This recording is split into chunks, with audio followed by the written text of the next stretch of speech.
Hello aspirants, I hope మీ అందరి preparation బాగానే కొనసాగుతుంది అనుకుంటాను. సో ఈరోజు డే 2 ఆఫ్ ఇంగ్లీష్ ఎడిటోరియల్ ఎక్స్ప్లెనేషన్కి. సో ఈరోజు నేను చదివిన ఆర్టికల్ మీకు ఎక్స్ప్లెయిన్ చేస్తాను ఈ వీడియోలో.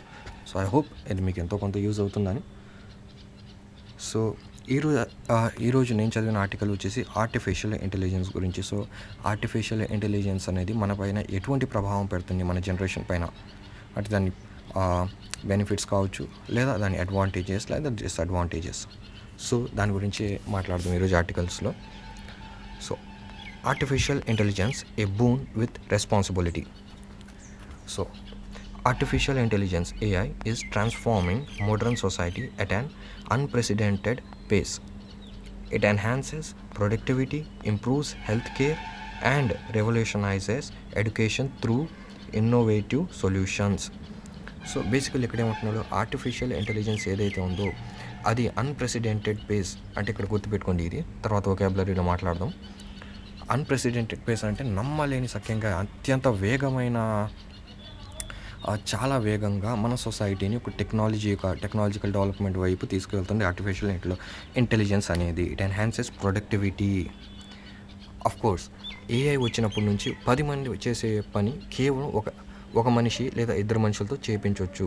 సో ఏఐ అనేది మన ఎడ్యుకేషన్, హెల్త్ కేర్ మరియు మన ప్రొడక్టివిటీ కూడా చాలా, మీరు చూస్తుంటారు ఏఐ వచ్చిన తర్వాత చాలా వరకు మన వర్క్ ఏదైతే ఉందో ఎడ్యుకేషన్ సొసైటీ కానీ లేదా మన హెల్త్ కేర్ సొసైటీ కానీ ఎంత ఇంప్రూవ్మెంట్ వచ్చిందో.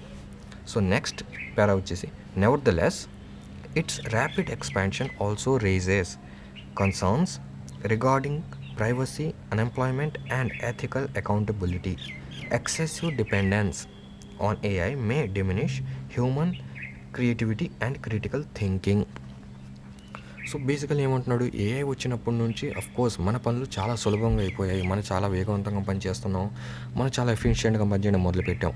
కానీ ఏఐ ద్వారా కొన్ని సమస్యలు కూడా పైకెత్తుకు వస్తున్నాయి. సో సాధారణంగా మీరు చూసి ఉంటారు, ఒక టెక్నాలజీని మంచిగా వాడుకునే వాళ్ళు ఉంటారు, చెడు పని చేసే వాళ్ళు ఉంటారు. సో ఏఐ ద్వారా ఉపయోగించే వాళ్ళని బట్టి చాలా వరకు డిసడ్వాంటేజ్ కూడా ఉంది.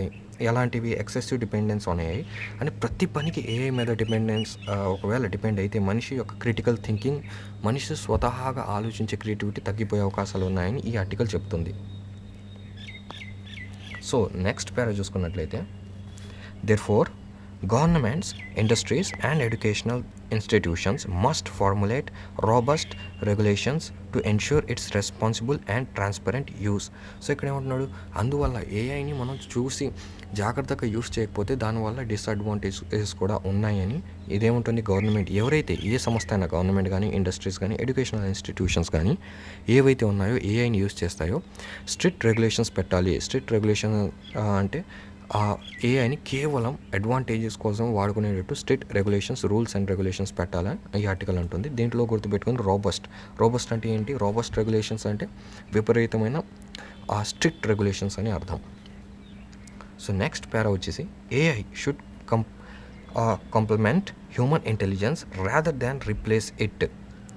సో బేసికల్లీ ఇక్కడ ఏముంటుంది, చాలామంది చూస్తుంటారు ఏఐ వచ్చినప్పటి నుంచి మనుషులు ఏం చేస్తున్నారు, తాము ఆలోచించాల్సిన కొద్దిపాటి శ్రమను కూడా తీసుకోకుండా ప్రతి దాన్ని ఏఐ పైన పెట్టేస్తున్నారు, ప్రతి పనిని ఏఐ చేపిస్తున్నారు, జస్ట్ కాపీ పేస్ట్ చేస్తున్నారు. సో అలా చేయకుండా కొద్ది గొప్ప మనుషులు కూడా తమ క్రియేటివిటీని ఆలోచించాలి, ప్రతిదీ ఏఐ మీద డిపెండ్ అవ్వకుండా.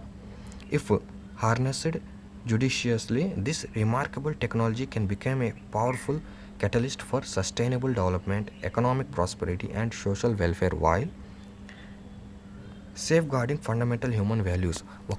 సో ఈ ఆర్టికల్ బేసికల్ ఏముంటుందంటే, ఒకవేళ ఇంత పవర్ఫుల్ అయిన ఏఐ టెక్నాలజీని మనం తెలివిగా వాడుకున్నట్లయితే మన హ్యూమన్ డెవలప్మెంట్కి ఇది చాలా అంటే చాలా, ఇంతవరకు ఎప్పుడు మన చరిత్రలో కూడా ఇంత డెవలప్మెంట్ లేని విధంగా డెవలప్మెంట్ చేస్తుంది.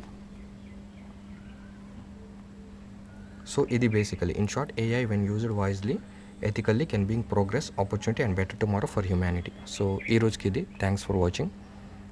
We'll meet in the next video.